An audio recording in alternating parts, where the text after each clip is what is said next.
सरकार जल्द ही 2 नए नियम लागू कर रही है जो आपका बीपी बढ़ा देगी। एक तो है न्यू इनकम टैक्स बिल। इस बिल में ऐसे प्रावधान हैं जिससे अब इनकम टैक्स डिपार्टमेंट आपका पर्सनल व्हाट्सएप चैट तक पढ़ सकती है। दूसरा बिल है digital personal data protection act यानी डीपीडीपी। इस बिल को लेकर आशंकाएं उठ रही हैं कि इसके आने से आरटीआई एक्ट बेकार हो जाएगा। डाटा प्रोटेक्शन के नाम पर भ्रष्टाचारियों का नाम सामने लाना मुश्किल हो जाएगा। जनता के हित वाली इन्वेस्टिगेशन रिपोर्ट या गुप्त जानकारी आपने छापी तो आप पर 250 करोड़ का जुर्माना लग जाएगा। ऐसा क्या है इन 2 बिल में, सरकार क्यों ये बिल ला रही है और इन्हें लेकर कैसे कैसे सवाल उठ रहे हैं, ये सब जानेंगे इस वीडियो में। हेलो, मैं सोमा और आप देख रहे हैं वयम भारत। शुरुआत करते हैं न्यू इनकम टैक्स बिल से।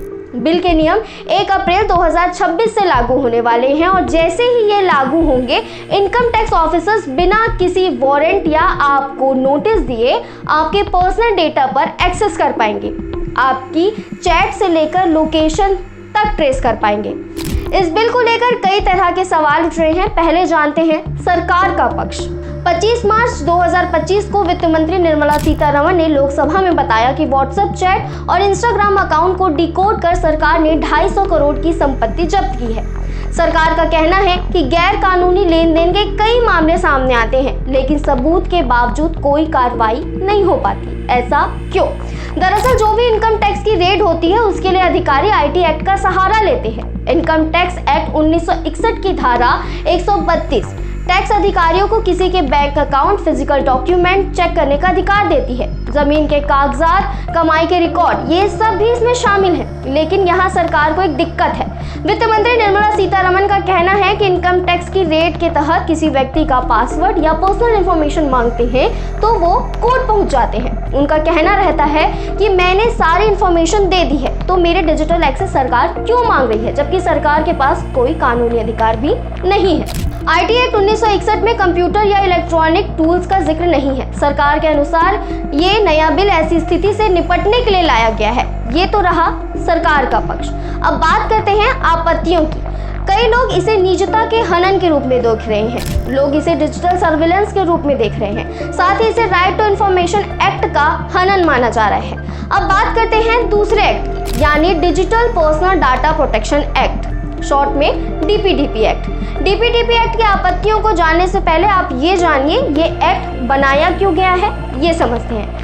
पिछले सालों में आपने डाटा चोरी के कई सारी खबरें सुनी होंगी। जैसे 2016 में 32 लाख क्रेडिट कार्ड के डाटा लीक का आरोप लगा।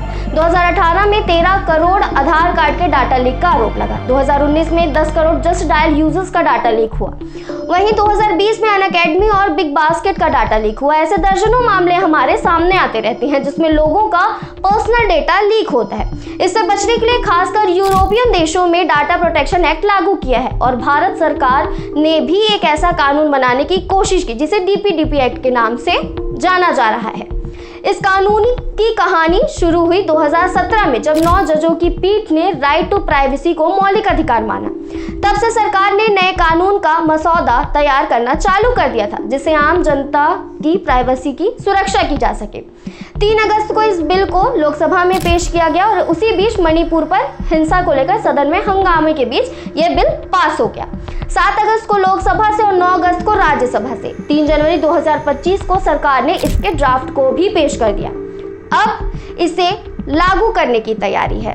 अब थोड़ा जान लेते हैं कि इस कानून के नियम क्या कहते हैं। ड्राफ्ट रूल के मुताबिक अगर कोई ऐप यूजर का डाटा चाहता है तो उसकी परमिशन जरूरी होगी।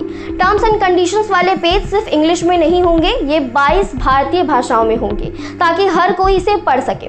सहमति देते वक्त ऐप को यूजर को बताना होगा कि उसका डाटा कहां और किस तरीके से इस्तेमाल किया जाएगा। जैसे कि अगर आप एक्सेप्ट नहीं करते हैं तो सेटअप आगे ही नहीं बढ़ेगा। जैसी कुछ चीज ऐप्स आपके कैमरा, गैलरी, माइक लोकेशन का एक्सेस मांगते हैं। अगर नहीं दिया तो ऐप के फीचर्स लिमिटेड हो जाते हैं। ऐसा करना अब ऐप्स कंपनियों के लिए गैर कानूनी होगा। बड़े डिजिटल प्लेयर्स जैसे Facebook, Instagram, WhatsApp, Amazon, Flipkart को 3 साल पहले के सारे प्राइवेट डेटा डिलीट करने होंगे। इन सभी नियमों को सुनकर तो लग रहा होगा कि आम जनता के लिए ये बिल काफी फायदेमंद है, लेकिन इसे लेकर भी कई सारे शक हैं। जैसे नए एक्ट के अनुसार अब डाटा लेने से पहले कंपनी ऐप आपको एक नोटिस देगी। इस नोटिस में कुछ सवाल होंगे, जैसे इस डाटा का क्या होगा, इसको कहां कहां यूज किया जाएगा, ऐसे सवाल इस नोटिस में पूछे जाएंगे। लेकिन इस नोटिस का फॉर्मेट क्या होगा ये सरकार ने तय नहीं किया है। इससे डर है कि कंपनियां नोटिस को किस तरीके से पेश करेंगी। जैसे आमतौर पर कंपनियां करती हैं, कई पेज के डॉक्यूमेंट्स के बीच कुछ जरूरी सवाल छुपा देती हैं। डीपीडीपी एक्ट को लेकर दूसरी आपत्ति सरकार को लेकर है। सरकार ने कानून तो बना दिया है कि आपका डाटा लेने के लिए कंपनियों को आपसे सहमति लेनी होगी, लेकिन ये कानून सरकार पर लागू नहीं होता। वो आपकी सहमति के बगैर आपके डिजिटल जानकारी का इस्तेमाल कर सकती है। हालांकि कानून ये कहता है कि ऐसा सिर्फ बेनिफिशियरी योजनाओं के लिए हो सकता है, ना कि किसी सर्विलेंस के लिए। इसे लेकर बहुत से लोगों ने, खासकर पत्रकारों ने आपत्ति जताई है, क्योंकि इस एक्ट के लागू हो जाने से कौन सी पार्टी को किसने कितने रुपए का चंदा दिया, बड़े बड़े लोन लेकर फरार हो रहे भगौड़ों का नाम नहीं बताया जा सकेगा, क्योंकि वह व्यक्तिगत सूचना है। सरकार से उनके काम का हिसाब भी नहीं पूछा जा सकेगा और ना ही भ्रष्टाचार उजागर हो पाएगा। इस मुद्दे को अब विपक्ष ने सदन में उठाया है। कांग्रेस नेता जयराम रमेश ने इस मुद्दे को लेकर आईटी मिनिस्टर अश्विनी वैष्णव को लेटर लिखा है। इस कानून में बदलाव करने की मांग की है।